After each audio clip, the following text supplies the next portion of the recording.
This is the Right Guys Podcast, where we're trying to bring a little bit of sanity to a crazy, crazy world. And now your hosts, Josh Hammerling and Max White.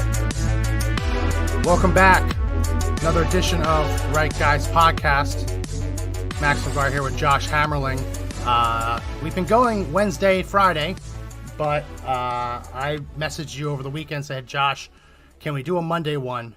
Just because what's going on in Israel is so terrible.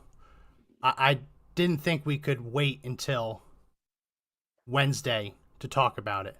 Yeah. I haven't been doing well. I haven't been doing well watching this. I've never been to Israel, but I did live abroad for a time. It was a study abroad program, but I lived for about 3 months in Lebanon, in Beirut.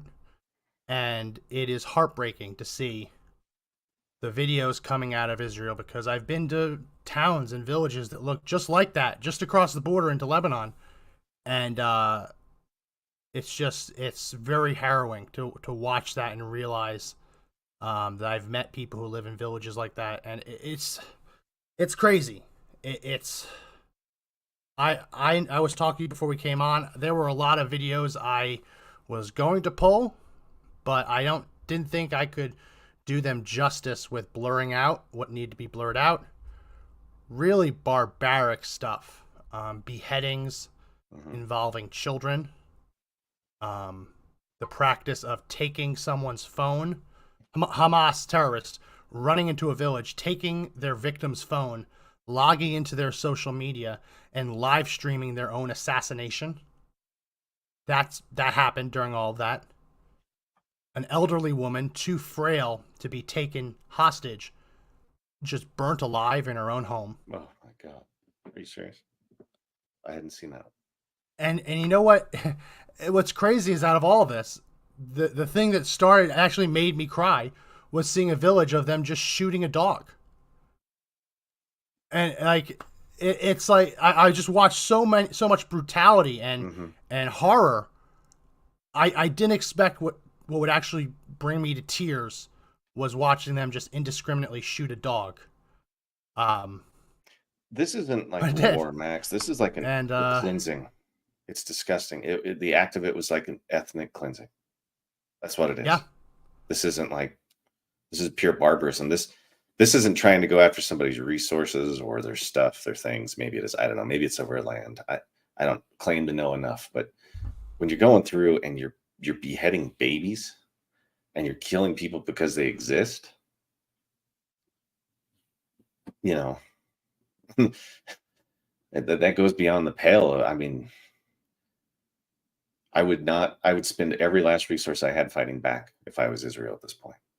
Every last ounce. Well, did you see the press release that came out of the U.S. ambassador's office to Israel? No. The press release that first came out after the terrorist attack. Because let's be very clear, this was two things. It was an invasion, a legitimate bona fide invasion. Yeah. That was coordinated with Iranian generals who were in Lebanon at the time. They gave it the green light. They were coordinating it. Hamas invaded Israel by land, by air, and by sea. They invaded by sea with these little small boats, but they attacked a Israeli naval yard, right? The air, did you see the video of the air? They had these paramotors, basically just chairs with gigantic fans on the back of them. Yep. And then a parachute, and they paramotored over the border, and they landed near this festival, this dance festival in the desert, and they killed a couple hundred people. This is like stuff you see and thought up in comic books. I mean, it's dastardly. You would have to spend days and hours thinking of the way that would get in, right? And people have been critical of some of the intelligence gathering stuff. Guys, when somebody wants to attack you, they find a way to do it. They find a way to do it, right? You first off, I'm sure everybody's been impressive with trying to figure this stuff out. But when they come paragliding in, there must have been a reason they chose that, knowing that they might not be targeted, right? Near a festival. Well, it was a peace festival. A peace festival. And It if was you a had festival. paragliders in the air, would you want to scramble jets and stuff like that? No, there would be no thinking saying this might be a threat, right? It might not fit what they were doing as far as them trying to figure out as intelligence gatherers what's going on, right? It's dastardly. I mean, it's This is the video of them running for their lives. Are they attacking Running them for with their cars lives. too? So this is the people running from that festival for their lives, and this was put out by Khamenei, Iranian cleric. God willing, the cancer of the usurper Zionist regime will be eradicated at the hands of the Palestinian people and the resistance forces throughout the regime. Oh These God. were mostly teenagers, 20-year-olds, at a dance festival, running for their lives.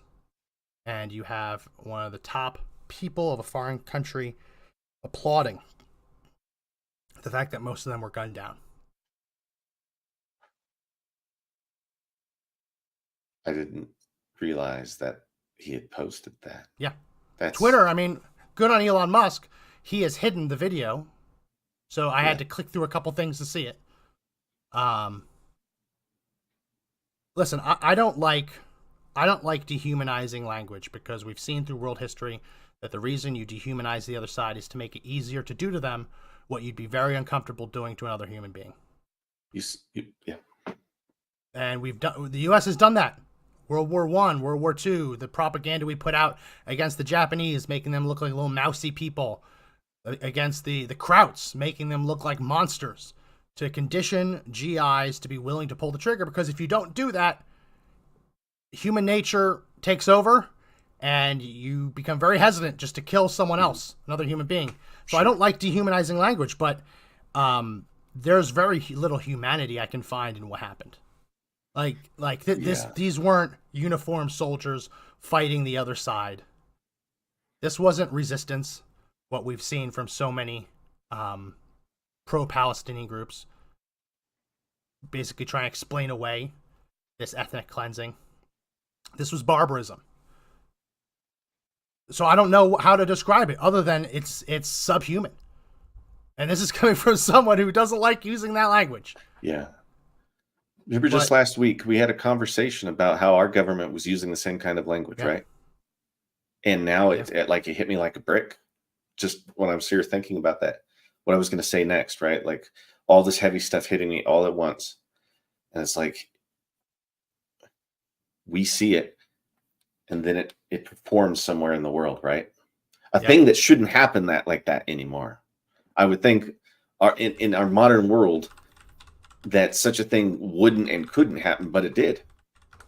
And it is still going on. I mean, there is a war going on in Israel now. I didn't realize they were coming in from the sea. I mean, if you're coming in on a three-pronged war, that is a well-planned, coordinated attack. There are a lot of hands involved here, Max. There is a lot going on here. I mean, how deep does this go with those who have rendered aid to these terrorist groups? And if that's the case, how far does this thing go? We've seen world history where one thing pops off and it turns into a wildfire. Ukraine was one fire, and it's almost there. Now we've got two, and a major one at that, an ethnic cleansing and a large superpower trying to take back territory. It's a perfect recipe for disaster. It's got to be stress inducing for anybody who watches this on a world stage. Imagine what the CIA must be thinking. Imagine what your local government. They're too busy looking at us, Josh. We're the enemy, right? We're the enemy. Realize they were asleep at the wheel because all of the resources that have been traditionally devoted to identifying radical Islamic terrorist threats have been redirected to us, right? So even if it's not protecting our borders, the U.S. has still traditionally kept an eye on it because, as we've seen these past couple of days, there are Americans among the dead in Israel. So it's not something like, oh, we can just ignore it. Oh, leave that up to the Israelis. They can handle that. We watch this stuff around the world.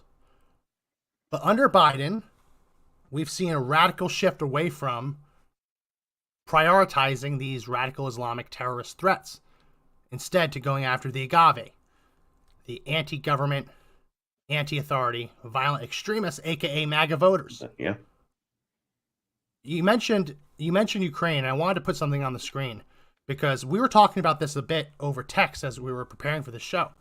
Traditionally, Hamas, Hezbollah, all these different terrorist groups, traditionally they've used Soviet bloc weapons, AK-47s, right? Dragunov kind of rifles, Makarov pistols. Things that are old sometimes. Yeah. Old. Because that's what their sponsors had.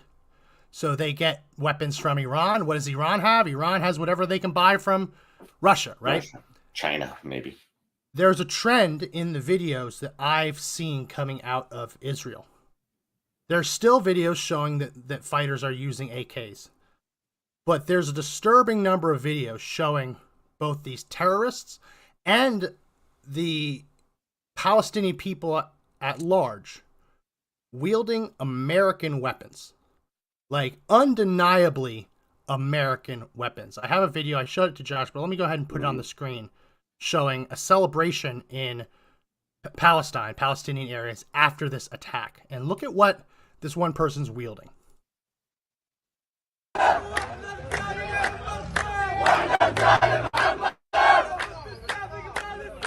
It's an M16, an M4.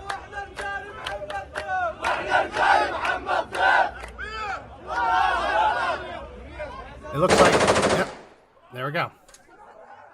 So that's an M4 because there's no select fire. That's M4. Now, Josh, traditionally, I learned a lot about this when I lived abroad. Mm-hmm. American weapons were always the most expensive. You could get a Kalashnikov for a couple $100. Sure. Right? They had those. They had more Kalashnikovs than they had olives in Lebanon. And that's one of their major exports. There's a lot. Yeah. There's a lot out. There's a Kalashnikov behind every door. But if you wanted an M16 or you wanted an M4, you'd have to shell out like $20,000 to $30,000 US. Whew. That was the going rate. Wow. Now, that was just 10 years ago? Yeah. I've been looking, and that had been the going rate up until a couple years ago. Oh my gosh. And all of a sudden now, I mean, I'll turn off the volume. Yeah. But let's put this on the screen again. Do these people look like people that have 20,000, 30,000 lying around? Not at all. And that's not an insult. If you know anything, I mean, look at that building. I don't. I just still had 20 grand just to be like, you know what? Yeah, right. I don't have 20 grand. Okay, right. Who's going to do that? Who? Not the normal person off the street. Like, you can see that building is leeching power from another building. Mm-hmm. Like, these are not. That's kind of the norm in this part of the world. You look out into a street and there's just extension cords everywhere, and it's always the one hotel that's paying for everyone's power. These don't look like people who have 30 grand just sitting around. No. These are the people who live in the Gaza Strip are among the poorest in the world because they really don't have any real prospects because there's nothing. There's nothing for them there. They're not a real country. Yeah. So to see this little girl carrying a $30,000 piece according to their exchange rate and the rate of exchange there, and then see another person in the background carrying one, and then seeing she's also holding a Glock, which was a couple grand. Yeah. There has been a very obvious influx of American weapons into Palestine, and the Israelis are reporting it. The Israelis are reporting it, and the Israelis are worried that they're coming from Ukraine. Let me see if I can find that two article. Two sources that I think that there would be available weapons in a world market. That would be Ukraine and probably anything that was left over from Joe Biden abandoning Afghanistan. Right? You're talking about some weapons. I don't know how many were there. Certainly not millions of dollars worth, maybe. Like, total numbers of rifles, right? That makes a big deal. Everybody's got a rifle, can fight. So, the more rifles you have, the bigger your army. So that would be my two guesses, right, on a world stage, right? Or, there might be other players, but I doubt it because there's already players in that game over there. From Newsweek, hardly a conservative outlet, hardly a pro-Israel outlet. Headline, Israel worries U.S. weapons for Ukraine are ending up in Iran's hands.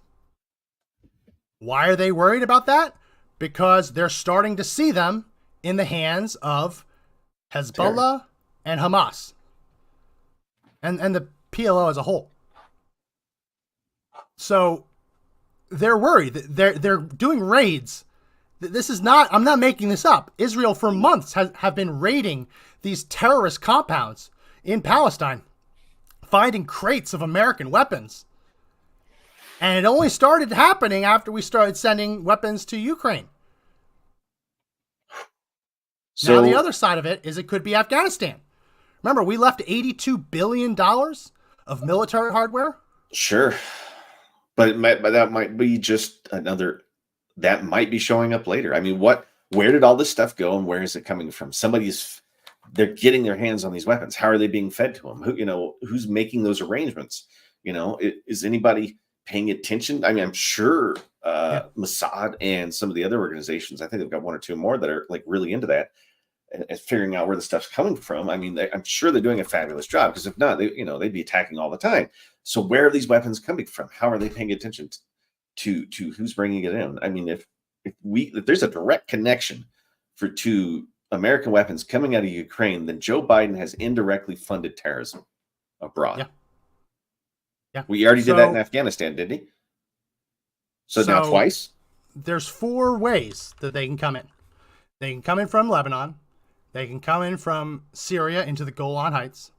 They can come in from Jordan, or they can come in from Egypt. Now, Jordan traditionally is our ally.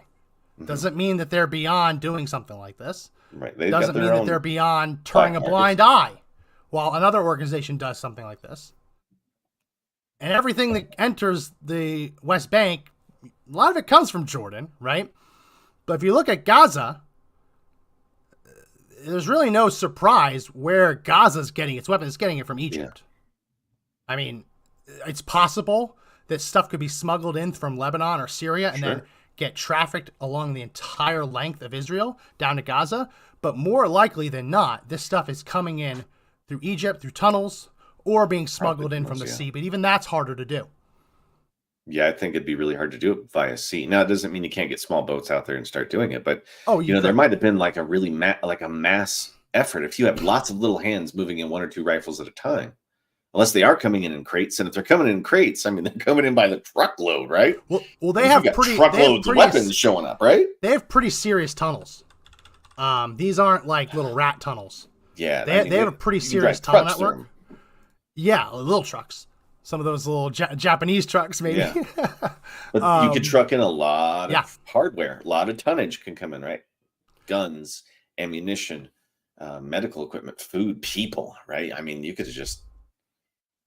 The only thing that really couldn't get in was people. There's no shortage of countries around Israel that would either help or turn a blind eye to the trafficking of weapons. Mm-hmm. What's really going to be something to look out for is if Israeli helicopters start getting blown out of the sky. Mm-hmm. If Israeli helicopters start getting blown out of the sky with Stinger missiles, then it's undeniable that weapons from Afghanistan and or Ukraine have made their way there. And I hope it doesn't happen. Right. I would hate for that to happen, to be proven right. But the Israelis are very worried. The Israelis are very worried that it's not just small arms that made its way into the West Bank and the Gaza Strip. I mean, how dirty of an administration you have to be to inadvertently fund terrorism, or purposefully? Because there's never... Can I make that statement? I don't know. Would somebody do that? That would almost mean that the federal government, our federal government, gave these weapons with no intention of figuring out where they would end up. They just gave them to them, right? I mean, it's like giving just a terrible idea, because now if they don't actually use those weapons, are they actually waging war in the capacity that they say they need the aid to do it in? Well, the aid's always been bullshit.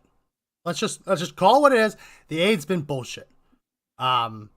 Every dollar that we give to Gaza or the West Bank, whatever the form it's in, is one less dollar that Hamas, as a governmental organization, because they're the leading party in Gaza, that's one less dollar that they have to spend themselves, right? So when you truck in a bunch of food, Well, guess what? The government run by Hamas doesn't have to pay for food.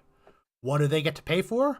Really, two things. One, waging war against Israel, but two, paying for welfare and benefits for the families of the dead terrorists who die in the act of waging war.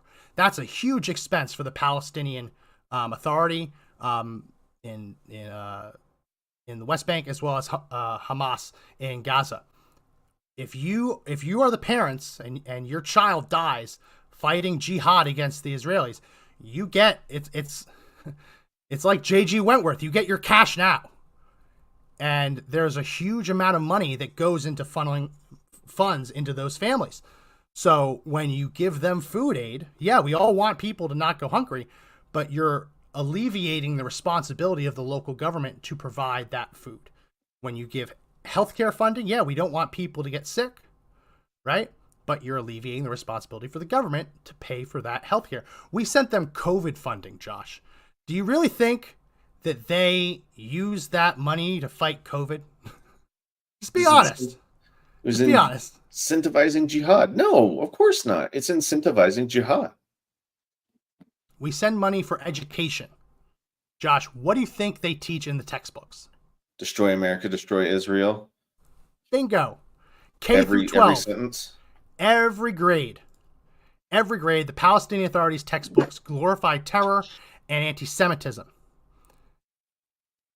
Again, Haaretz, they indoctrinate for death and martyrdom. I've seen some screenshots, never been able to verify whether they're real or not, but teaching like math through word problems, but the word problems, instead of like, oh, Johnny has 5 apples, Cindy takes away 2, how many does he have left? The word problems are using like hypotheticals of jihad. It's insane. And we gave them money for this. We funded their education. And guess what? Their education rates, their literacy rates have not significantly increased since we've started pouring money in. What has increased? The number of rockets that have been fired into Israel. Thousands upon thousands upon thousands. And listen, we're not Zionists. You're not a Zionist, right? No. I'm not even like super pro-Israel. I think that there are definitely times where Israel deserves to be called out for things that they do. I'm not sitting here saying Israel is right in everything they do at all times. But it's very obvious when you're a country and they just raised the death toll for Israelis killed. It's upwards of 900. I heard over 1,000 already. Oh, it just went radio up again. Report. That was just on a radio report before the show. The radio reports are including the Palestinians. It's over 1,500 if you include the Palestinians. I want to dive in because they're going to mix those numbers together as much as they can. I know at least 900, and that was because they found an entire village where everyone was dead. And they hadn't been to that village yet. And that was over 100 people. So it jumped from 800 to 900 today. It might have gone over 1,000. I haven't been looking at it in the last hour. But I do know, really simple math, Israel has about 9.3 million people in it. Let's just round down for easy math, 9 million people. 900 killed out of a population of 9 million. We have 320 million. This attack on Israel, like proportionally, would be like 32,000 Americans being killed. Like as a percentage of the population. They lost the same percentage of their population as we would lose if we lost 32,000 in a single terrorist attack. Almost 11 9/11s. Proportionally. Right. Right. It's a gross number when adjusted to size, man. Losing that many lives, regardless of it's like a stadium. You go to a stadium, any one of the sports stadiums you have in town, right? And then suddenly they take 1/3 of those people and they just kill them all in the middle of the stadium. Yeah. And they want to continue that, right? I mean, I'm trying to put it in perspective for people seeing how the kind of bloodshed that's happening there, right? Would you want to go somewhere where you'd see 100 people that were being killed? The answer is absolutely not. And it's gross. It's barbarism. I mean, it's a jihad. Like, it's a true jihad. This is the attack on Israel that those deep extremists have been planning for 50 years. I mean, and there are different types of jihad. Yeah. Jihad generally means armed struggle, Yeah. But philosophically, it's possible to say jihad to mean like an everyday struggle. Like Yeah.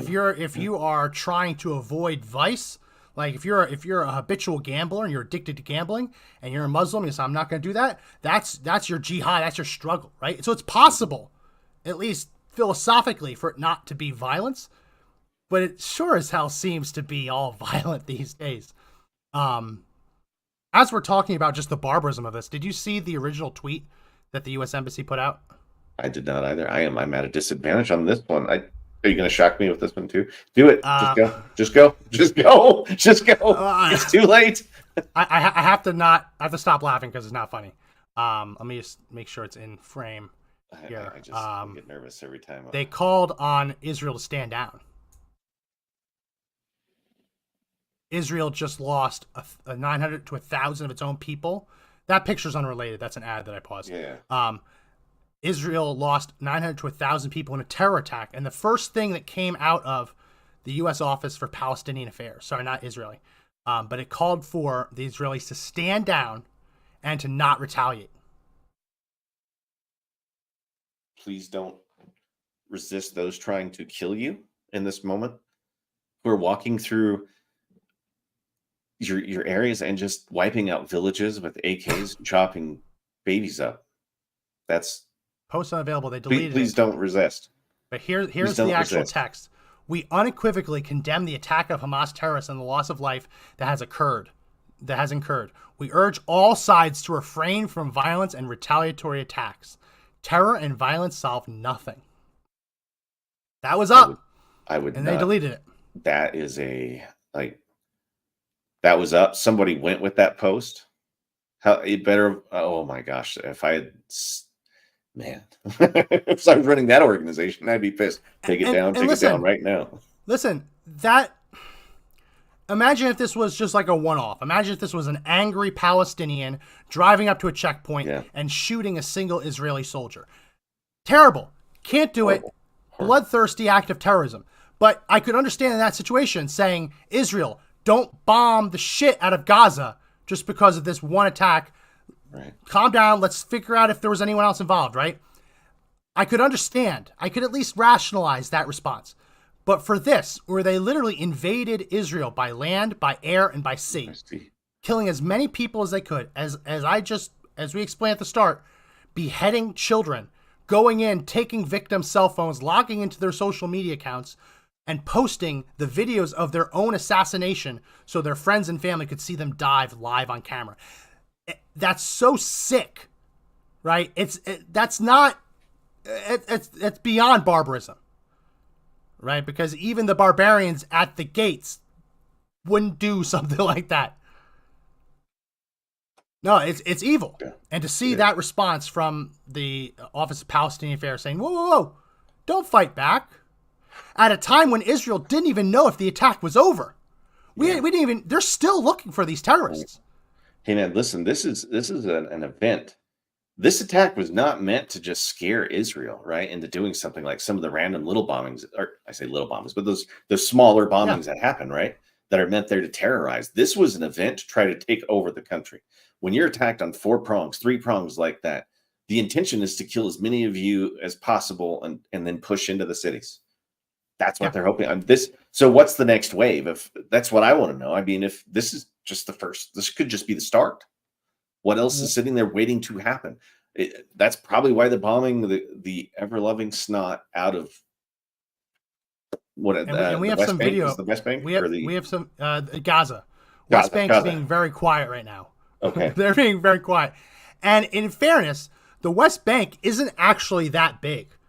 On maps, it looks like it's big. It does, but I've never been there, so I don't know. But there have been so many Israeli settlements that have happened that the actual area that's controlled by Palestinian officials is very, very small. So I'll go ahead and put this up on the screen for the West Bank. And it gets smaller. It gets smaller as there's more Israeli settlements that get built. So the West Bank tends to be like this big area, right? Mm-hmm. But unless it's one of these shaded bits, the rest is not controlled by Palestinian civil or security officials. Mm. It's controlled by Israel, and all those blue dots are Israeli settlements in between. So the West Bank isn't that big. And there are even some settlements, you can see in Gaza, there are even some settlements in Gaza too. So even Gaza Strip isn't completely controlled by the Palestinians. No, but the West Bank is being very quiet right now. Being very quiet. But you can also see if they were to launch a similar attack, there are far more settlements behind their lines than there were in easy reach of Gaza. I mean, and now you've got people, everyday people, you've got shop owners and teachers and everyone now have to take up arms to defend the nation, right? I mean, this is an all-out war. You don't know what's coming. I still don't know what's on its way. This thing isn't over unless, it turns into another 6-day war situation. I hope this thing is over fast. That's really what I'm hoping for. I mean, I don't want this to be a long, protracted loss of life for anybody. And Israel's loosening its gun laws to allow more people to carry. So now you no longer need to go in person to be interviewed. You can do it over the phone, and they're promising to speed these up to a week. But it shows, so I can understand both sides of this, right? Second Amendment advocates here are saying, well, of course, if everyone had guns, they wouldn't be sitting ducks in the street. Absolutely true, right? But in Israel, there's such a real risk of secret, like sleeper cell kind of attacks inside of Israeli territory that I can understand the need to be very picky on who carries. Because if you give a gun to someone who is secretly aligned with the Palestinians, well, you just enabled someone to actually wage an attack far beyond your checkpoints in the heart of Tel Aviv or any of these other areas of Israel. So I can get both sides of it. But if you are Israeli and you are, wait, what are you reaching? You reaching to grab your Israeli gun? No, I wasn't. Why? Just keep going. Just looked like you were grabbing something. If you are an Israeli and you love your country and you are no real risk, you should have a gun. You should, and a week isn't going to work. You can't say, "Oh, we'll get you a gun in a week." It's better than not getting a gun at all, and there's just got to be some sort of control, right? They're trying to. There's a lot they're trying to figure out here, and the one of the lowest priorities, most likely, is an armed civilian populace right now. Well, they're handing them out. Everyone, military service is required in Israel. Sure. So whether you are a reservist or not, they're handing out guns to everyone who's ever served. Yes. You get a gun, you get a gun. But the other people, that's who probably, especially in the settlements, they're the ones who really need the ability to defend themselves. Yeah. And man, this is wild. And now they're facing not old weapons that were cobbled together with broomsticks and springs stolen from cars, and they're Frankenstein together to get something that shoots not well, right? To weapons that are now very well made that are designed to do exactly that. I mean, there's a reason why we give our soldiers the best weapons out. Made in America stamped right on it. Yeah. I couldn't. I hope that. I mean, imagine the feelings of betrayal seeing somebody holding an American weapon shooting your people, right? In some of the videos, I've seen a lot of AKs, but there are groups that have M4s, Glocks going out there, and it's awful. And we say here in America, everyone's armed. Don't worry, we would stop them. Most people, even in America, are going to take. They wouldn't quite know what to do in a situation where someone starts shooting at you, right? That's the other thing. Yeah. So no matter how much you train your people or how armed you think you are, it only takes people who are motivated to go after you for bad things to happen. The response becomes different. Yeah. The first, like in these settlements in Israel, the first people that got attacked, absolutely. But the 20th house to get ransacked, at that point, you know what's going on. Everyone had ran to their storm cellars, their bomb shelters. You're absolutely right. The average civilian would not know what to do if they were the first ones to be attacked. Mhm. But we're hearing stories of entire villages being wiped out, Mhm. not in one fell swoop, but by these militants, these terrorists, going house by house by house and just killing everyone. And I have to think that if those good people, those innocent people, had guns of their own, they all wouldn't have survived. But once you start hearing gunshots down the street, Mhm. and it keeps going and keeps going, you have to think that eventually you'd reach someone who would be able to defend themselves. Yeah, or at least someone who would start walking towards the danger, because that's what we would do if it Yeah. was small towns, right? And that's what you don't want to do. You want to protect your village, and I get it. And I feel for them, right? Because they were just sitting there living life. These are people that were just sitting there watching television, just being on the internet, just reading books. I mean, everyday life. And people are coming in and shooting you in cold blood and broadcasting it to the people that you love. That is like the psychological message in that. These are monsters, Max. That is not something people do. These guys were monsters for that. I hate saying horrible things about people, and I want to say that there's a bestness, but this is monstrous. It's hard to look for the best in someone when you see these videos, and they had GoPros, Josh. These terrorists had GoPros on them, and they videoed their assault, and it's on the internet. It's findable. I'm not going to show it here. They would kill people, and before they leave, they would smash their faces in with either their gun or just their boot. Stomp their faces in. Just for fun. Just for fun. They're like animals. Am I coming in choppy right now? A little bit, but sorry. I'm also pausing hard because this is some of the heaviest things. This is probably the heaviest thing I think I've ever talked to you about. Yeah. You're talking about something that is you can't use it's not genocide, because generally genocide is reserved for the same group, right? So ethnic cleansing is the most apt way of describing it. But when you ethnic cleanse, you are looking to remove a people from the face of the earth, right? You are looking to destroy lineages and families, and that is what's going on here. That is what this group is doing. This could reach the definition of genocide. The technical definition of genocide is the attempt to destroy, in whole or in part, a group of people because of their ethnic, religious, racial, because of their identity. And there's a list of those protected identities. When you see terrorists who are chanting death to all Jews or death to Israel, they go door to door and kill all the Jewish people that they find.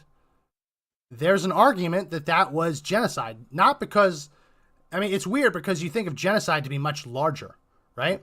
But the only reason it wasn't larger is they were stopped, right? These weren't people who said, oh, we're only going to kill 900. If they had the ability to go village by village by village and hit every town and city in Israel and kill every Jew, they would have done it, right? And just because they only hit a few villages doesn't mean that the genocidal intent wasn't there. So it's technically possible. Ethnic cleansing, absolutely. That's kind of like a square and a rectangle. A square is a rectangle, but a rectangle isn't a square. Ethnic cleansing can be genocide, but doesn't have to be. It definitely meets the definition, though, 100%. And it's modern, and it's in a really tense time worldwide. You know what I mean? This is we funded it. Oh, we funded it. Let's get to the meat and potatoes of this episode. We spent so long talking about the horrors. We funded this. This is on us. And everyone's going on about the $6 billion to Iran. Absolutely. That made a difference. Because if you look at the timetable, they started really planning this around the same time that we were negotiating that release of money. So the timetable lines up. And the left has been out in force the last 24, 48 hours saying that $6 billion had nothing to do with it. Well, unfortunately, they didn't talk to Blinken, Secretary of State, because he was on television and he was asked point blank, just because the money isn't allowed to be used for terrorism, what about the fact that money is fungible? And here's his response. Say about the argument that money is fungible. So Iran may have known this money is coming and used other funds to help fund this attack that happened. Iran has unfortunately always used and focused its funds on supporting terrorism, on supporting groups like Hamas.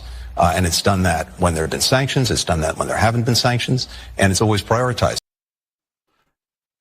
So that's from someone who argued to give them $6 billion.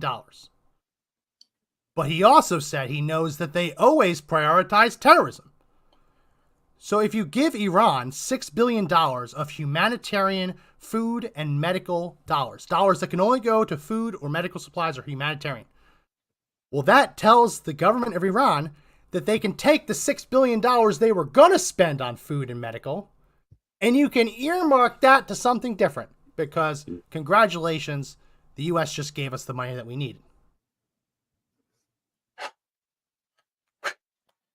We're funding terrorism. We're funding terrorism. Like all of the great conspiracy theories that have always been out there were like, terrorism is a direct result of the United States of America. In this instance, it is true.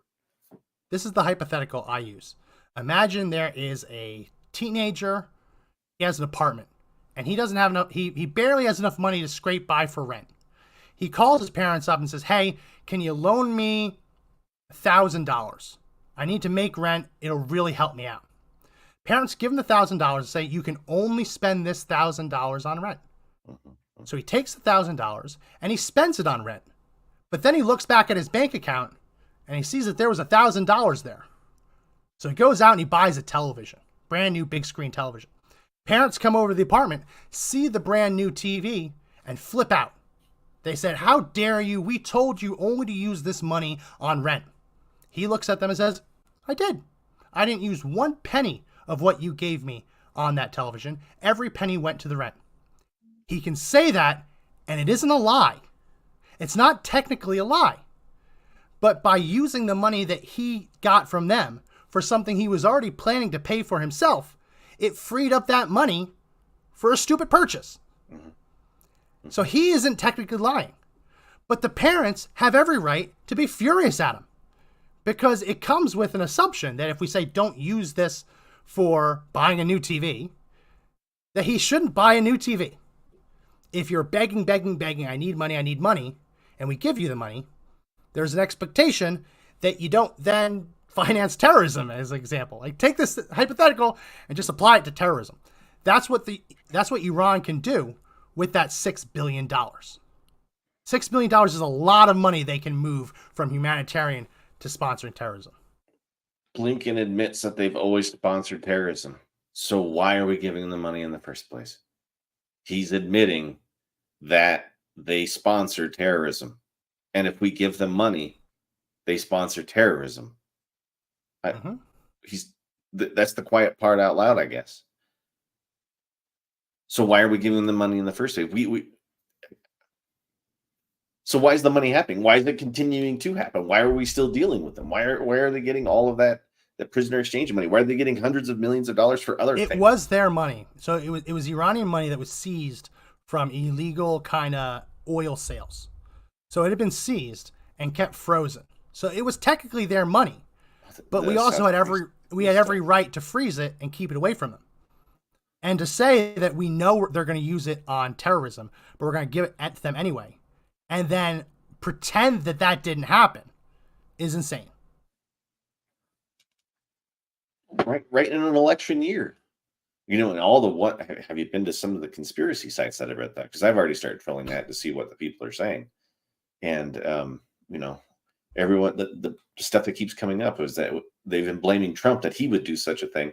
And here you see Democrats already like fomenting a war in Israel right before an election series to try to change the whole outcome of stuff. Right. I mean, so is it true? Is that part true now? I mean, is that how they're getting their money? Is this why they're making these world affairs happen? I mean, how long are they trying to hold on to power here by forcing stuff over there? Yeah. Right? Well, could that be true? I mean, we're definitely giving Iran money, and it's definitely getting to Hezbollah and Hamas. There's no way about it. But we're also giving money directly to Palestine. Like, it's hard to keep track of the numbers because the numbers are so big, and each article references the other ones. But just since Biden's taken office, we've sent them more than $500 million in aid a lot of it's monetary aid, just cash. Well, And what are they this, going to do with Josh, cash? They're going to this, spend it on whatever they want. this, Josh, was cleared just hours before the terror attack.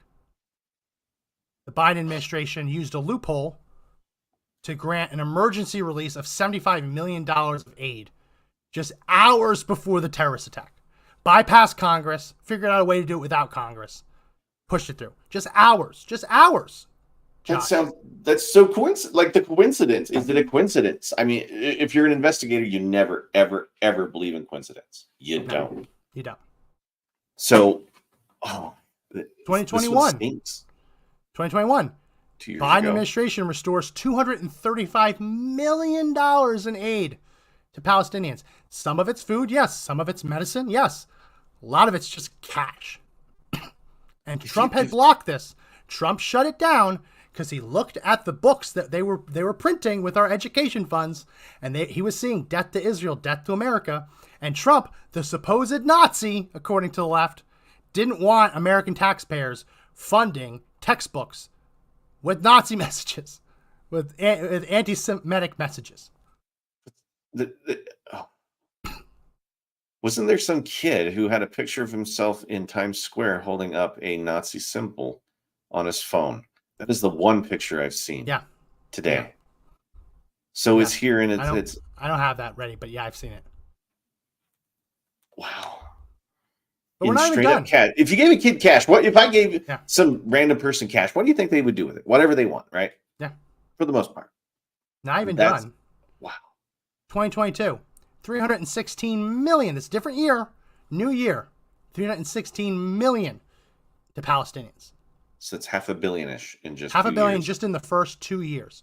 They haven't tallied up all of 2023, but we know that emergency $75 million that they snuck through is included. So well over $600 million.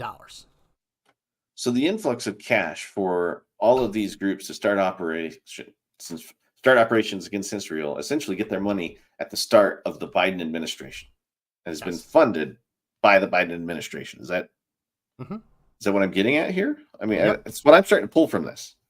So this was an article from 2022. So it's old. The numbers have gone up, but this is the Biden State Department bragging. At the time, it was 417 million, $500 million,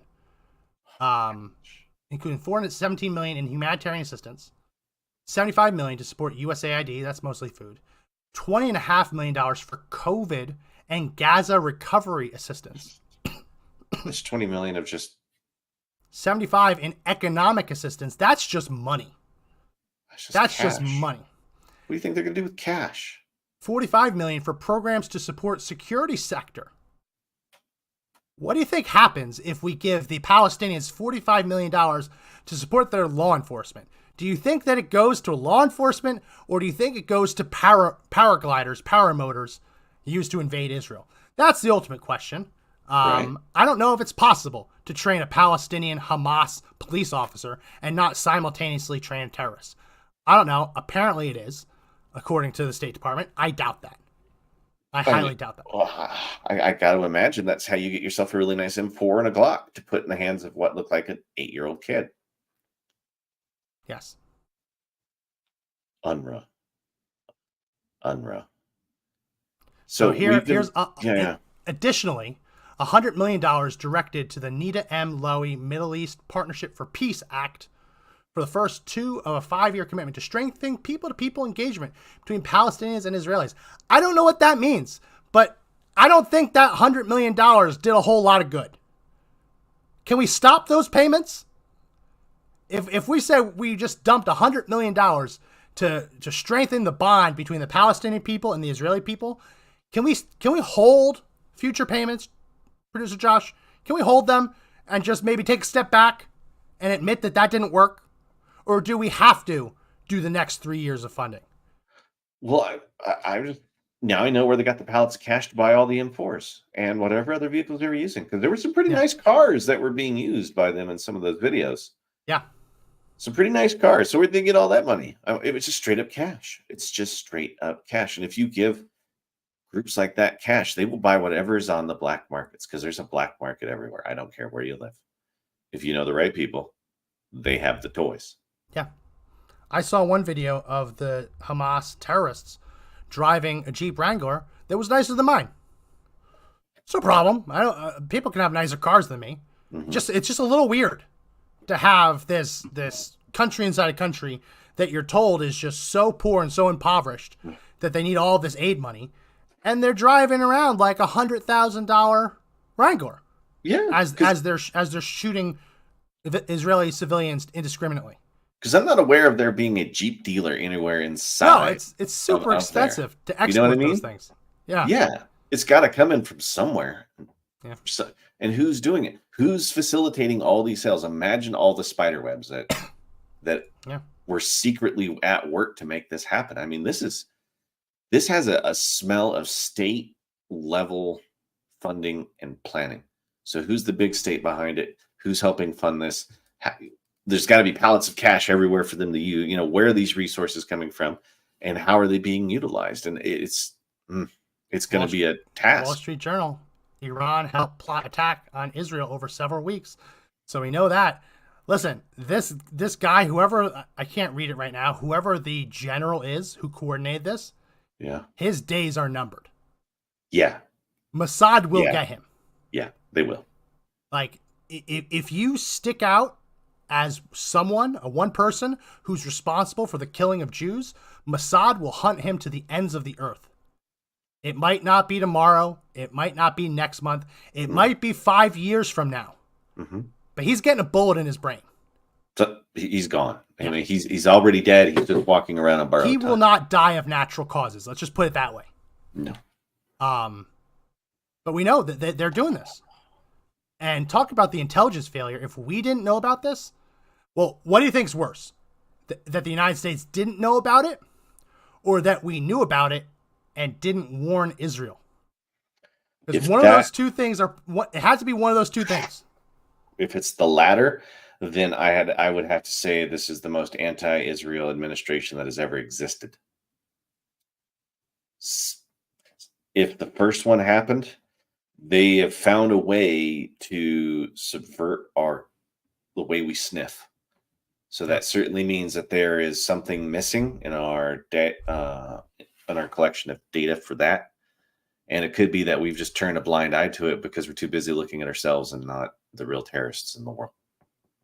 You alluded to that earlier. I believe that I don't have any evidence behind this, but I have a hard time believing that an Iranian general could be moseying around southern Lebanon and we wouldn't know he's there and we wouldn't know what he's doing.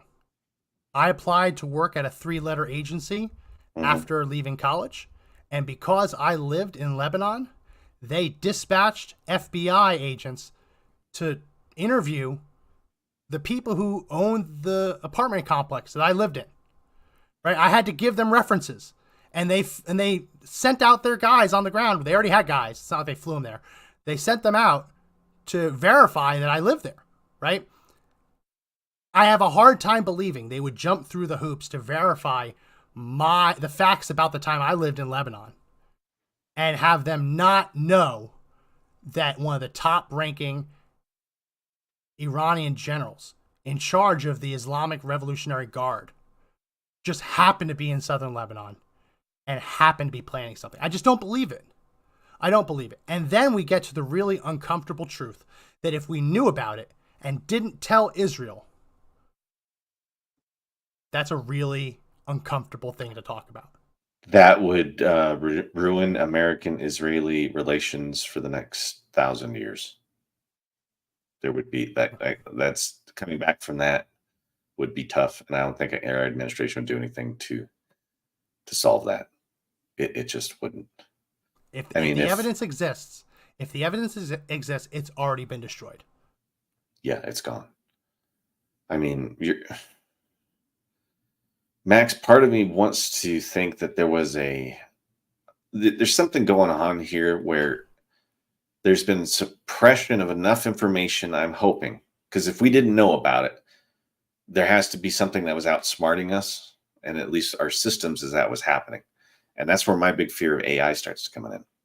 Because what if they have a large state-sponsored AI that directed the attack, because people generally aren't smart enough to pull off something like this without That's the people Mission finding out. Impossible.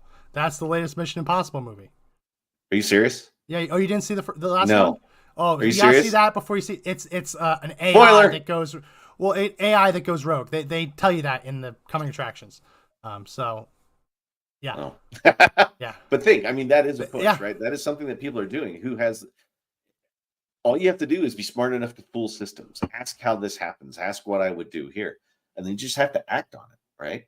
And it could be that, but that means that there's a really large sponsor behind that. And who has access to that kind of stuff, right? Well, the disconnect isn't as large as there used to be, right? When we went into Afghanistan, it was American soldiers with night vision goggles, right, dropping out of helicopters, fighting against Taliban fighters who had 60-year-old weapons fighting out of a cave, right? Huge disconnect, technological disconnect. Yeah. In this campaign that Hamas waged against Israel, they had drones. Mm-hmm. They had drones dropping munitions on Israeli tanks, just like we see in Ukraine, where a drone operator just puts a little grenade up top, right? Flies it over the tank, pushes the button, and the grenade falls on top of the tank. Really simple tech. They were using that. It's Highly not effective.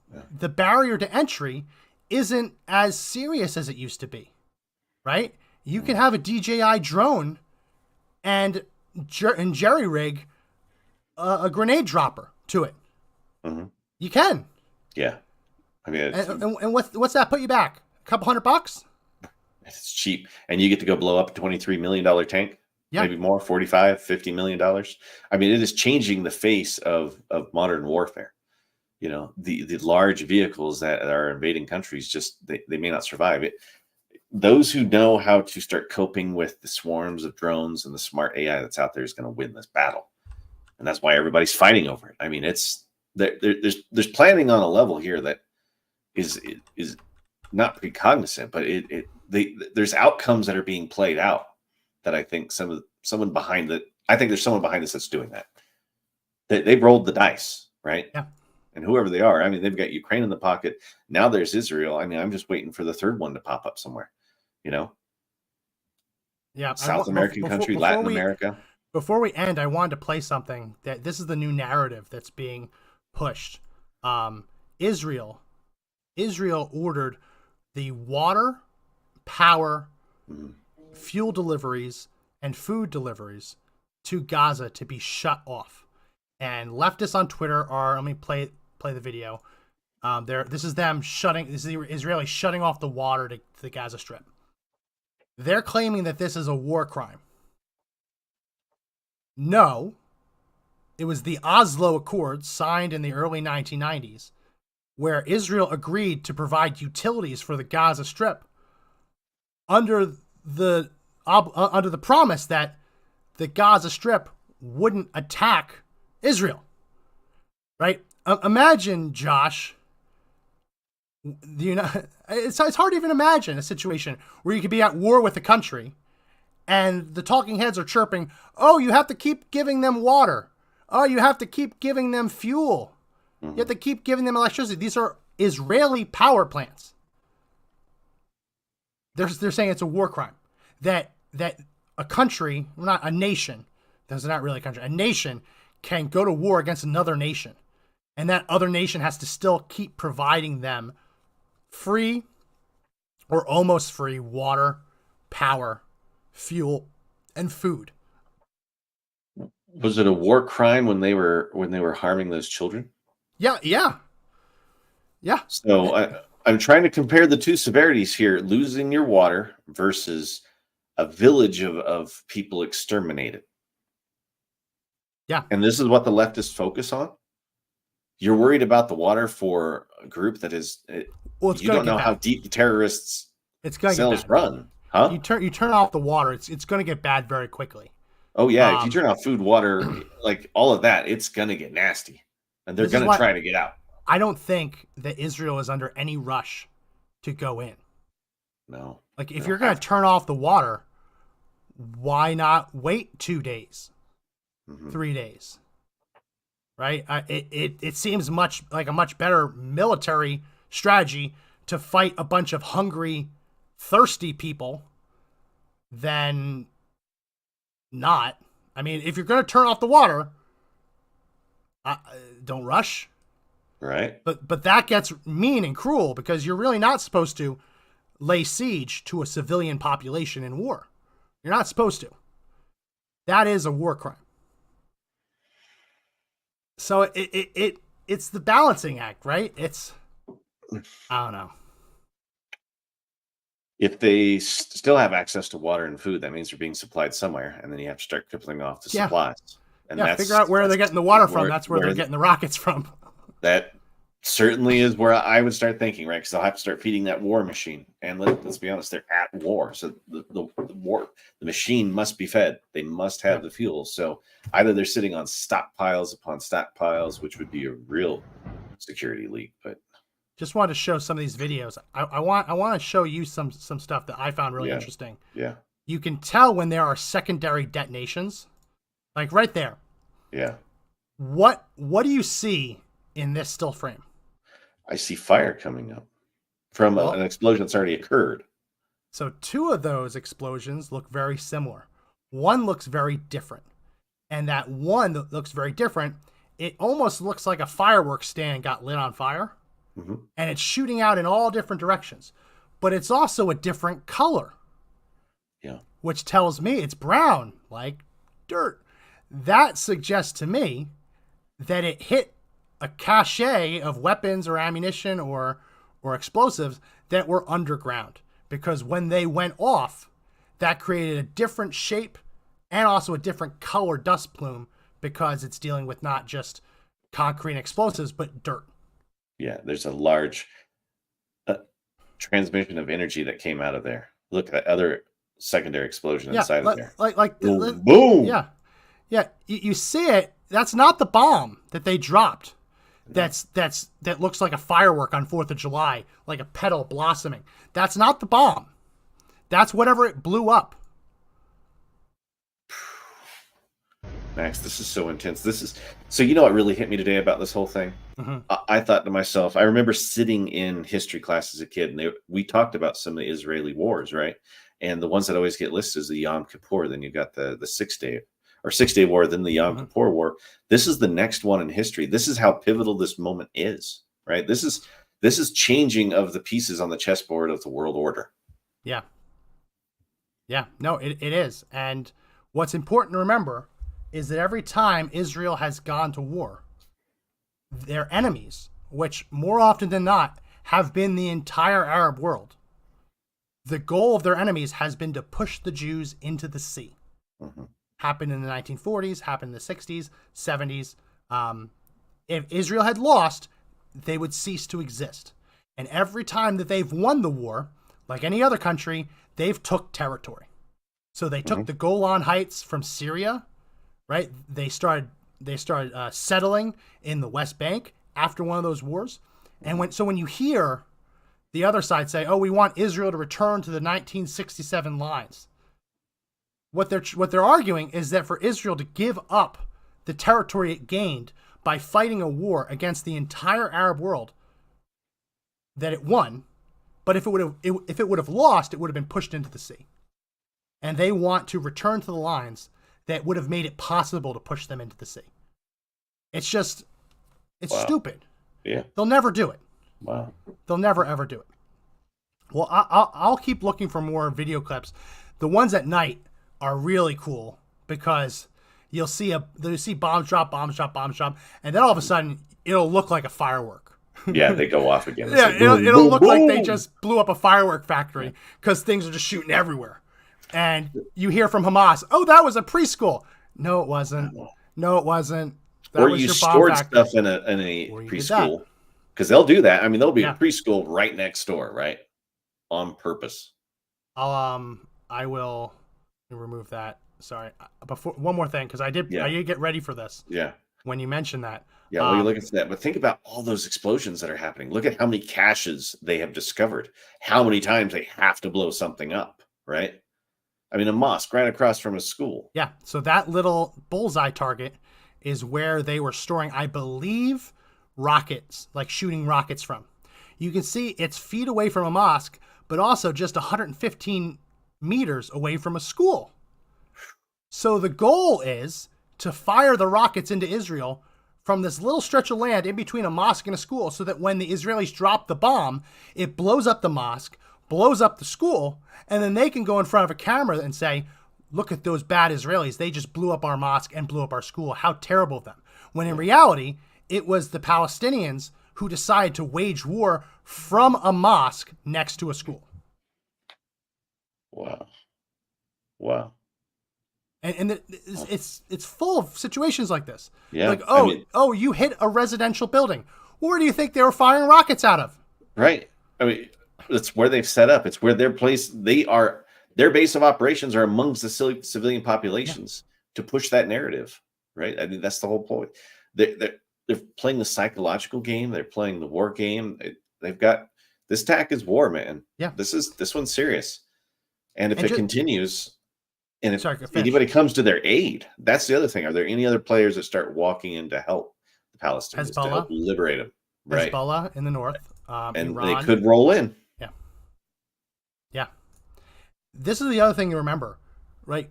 When you look at what's happening in Ukraine, Ukraine will fire off artillery or rockets, and then they will frantically drive away because the enemy, the Russian radar, can tell the exact square foot on the map that rocket or artillery shell came from. And if you don't drive away immediately after you fire, you're going to get blown up if you stay in the same place. Oh, yeah. Israel has this same technology, the same technology in the Iron Dome system that can track the trajectory of a rocket to see where it's going to land. It's really incredible how it works. It tracks the trajectory and decides in a split second whether it's going to hit a population center or hit an empty field. And if it hits an empty field, it's not going to waste a missile on it. If it looks like it's going to a population center, it'll take it out. The same technology that can track the trajectory can figure out where it came from.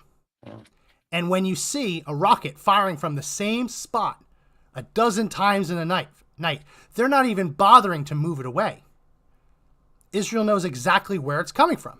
And it just so happens to be in a residential high-rise building. Well, I'm sorry.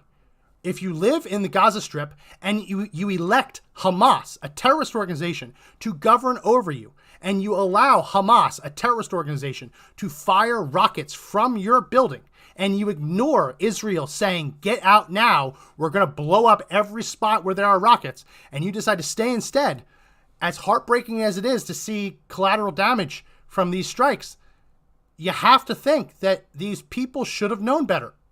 I'm sorry. That might sound insensitive, but they either don't know what's going on around them or they're complicit in it. There's no other answer. Yeah. You don't.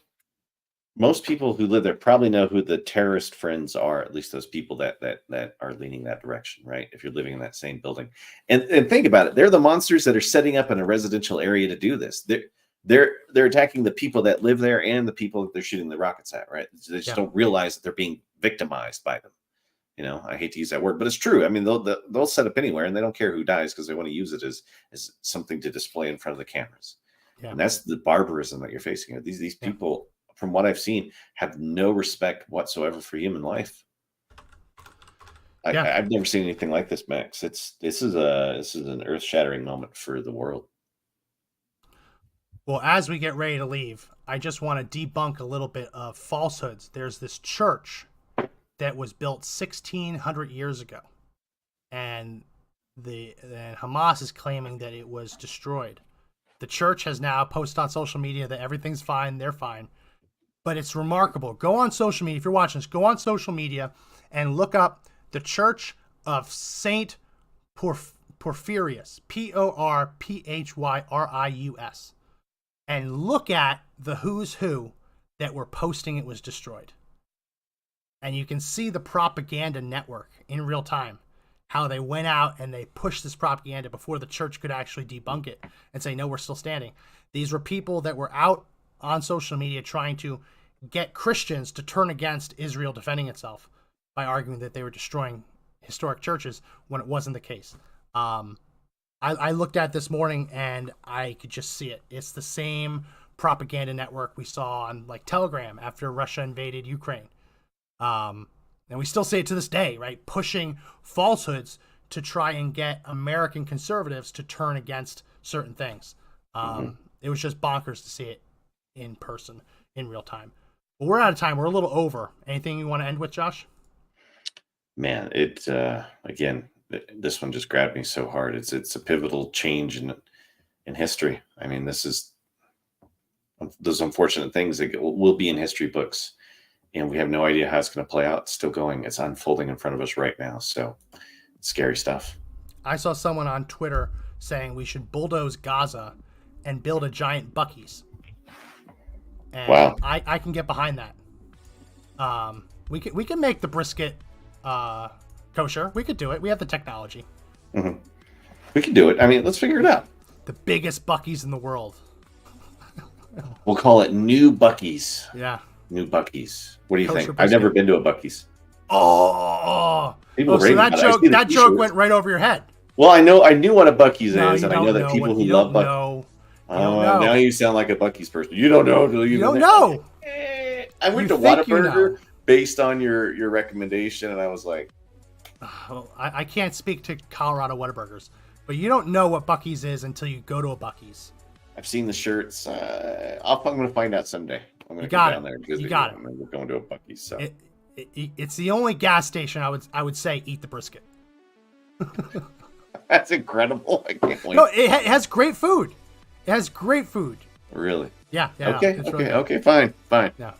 We'll get Josh there. Well, that's it for this edition. If you like the podcast, subscribe. All those links in the description. We're on Apple Podcasts, Spotify, Google Podcasts, TuneIn, iHeartRadio, Amazon Music, Audible, and Podbean. Links in the description. Please do subscribe to one of them, even if you watch us live on Rumble or on YouTube. Subscribe to Audio Edition. Set it to auto download just so we can prove out those numbers a bit. We go live traditionally Wednesday and Friday. So tune in for those live shows. And check out all the links in the description if you want to help support the show as well. That's it for this edition. My name is Max McGuire. And I'm Josh Hammerling. Remember, the fight to take back the country and apparently the world isn't over. But the only way we win is if we all stand up and fight together. See you soon.